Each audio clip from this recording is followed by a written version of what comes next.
가파른 하강 곡선을 그리고 있는 부동산 시장의 연착륙을 위한 정부의 규제 완화. 시장 상황에 맡기지 않고 정부가 개입해 연착륙을 유도하는 건 급격한 부동산 시장의 냉각이 우리 경제 전체에 미칠 악영향 때문이겠죠. 이러한 규제 완화, 그리고 지방자치단체의 적극적인 행정력이 더해지면서 재건축은 속도를 내고 있습니다.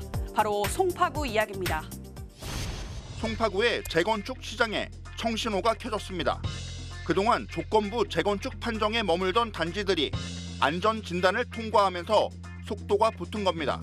안전진단을 통과한 올림픽 선수촌과 한양 1차, 풍남 미성은 재건축을 확정했고 풍락 북동의 경우 경미한 보안사항 이행 후 재건축 절차를 마무리할 계획입니다.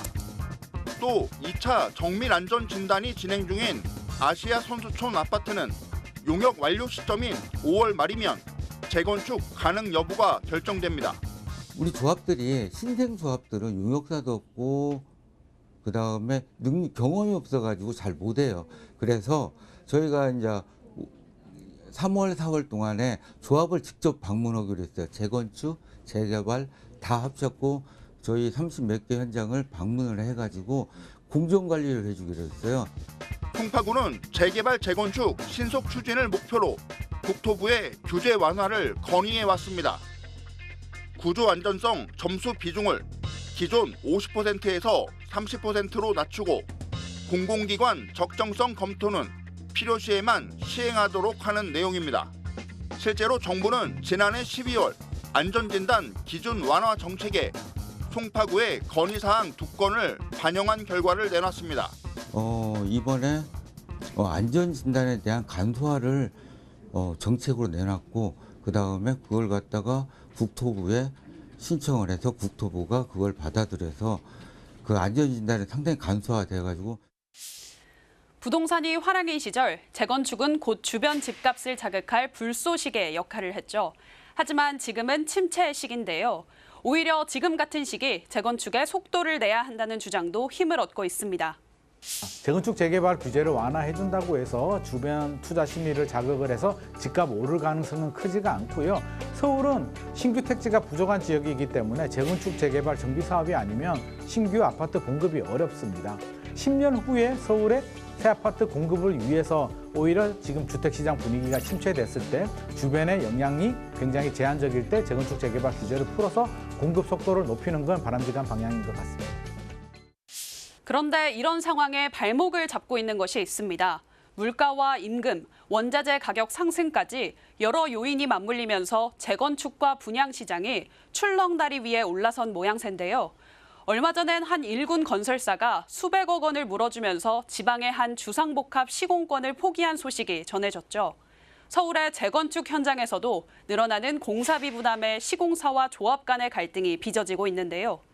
공사가 중단되는 것은 물론이고 아직 착공조차 못한 곳도 있어 제때 입주가 가능할지 우려되는 상황입니다.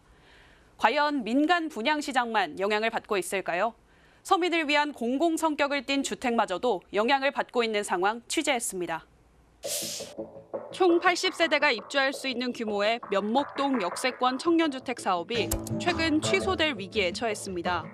사업 시행자가 직접 사업 시행 포기를 신청했기 때문입니다.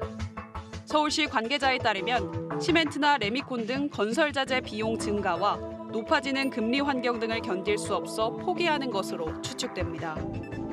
역세권 청년주택이란 대중교통이 편리한 역세권에 청년, 신혼부부의 주거 안정과 주거난 해소를 위해 시세 대비 저렴하게 제공하는 공공임대와 민간임대 주택을 말합니다. 임대사업자 입장에서는 임대료를 싸게 파는 대신 공실 위험이 낮아 임대 수익을 안정적으로 가져갈 수 있는 장점이 있습니다. 단 매각을 위해서는 의무 임대 기간인 10년을 기다려야만 합니다. 즉 사업자가 저렴한 임대료로 10년 동안 부동산 PF 대출을 부담해야 하는 것이 현재 상황에서는 어렵다는 것입니다. 청년주택은 이제 10년 동안 임대를 하잖아요. 그냥 분양을 해요. 근데 이제 그 10년 동안 이제 임대를 줘서 그걸로 이제 예를 들어서 PF 일으킨 거에 대한 이자 부담을 한다든지 그렇게 해서 10년 후에 이제 분양을 해서 어떤 사업비를 회수한다는 어떤 비즈니스 모델이 있는데 지금 상황에서는 금리가 너무 세다 보니까 이게 이제 부담이 되는 거예요. 현재 중랑구는 2024년 입주 예정인 2곳을 비롯해 가장 많은 청년주택 공급 계획을 가지고 있는 자치구입니다. 하지만 외부 환경을 견디며 사업을 진행해야 하는 만큼 앞으로의 상황이 어떻게 변화할지는 지켜봐야 할 것으로 보입니다. 청년들의 주거 안정을 위해 시작된 사업이지만 매섭게 불어오는 부동산 시장의 칼바람에 공공주택마저 휘청거리고 있습니다.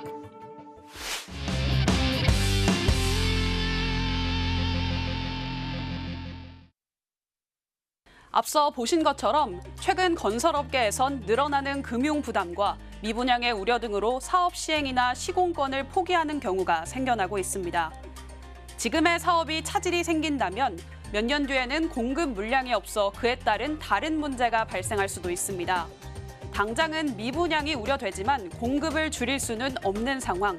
하지만 현재로선 시장 상황과 물가, 금리 상황을 지켜볼 수밖에 없을 것 같습니다. 딜라이브 연중기획, 다음 시간에는 서울시의 주거 정책을 분석해드리겠습니다.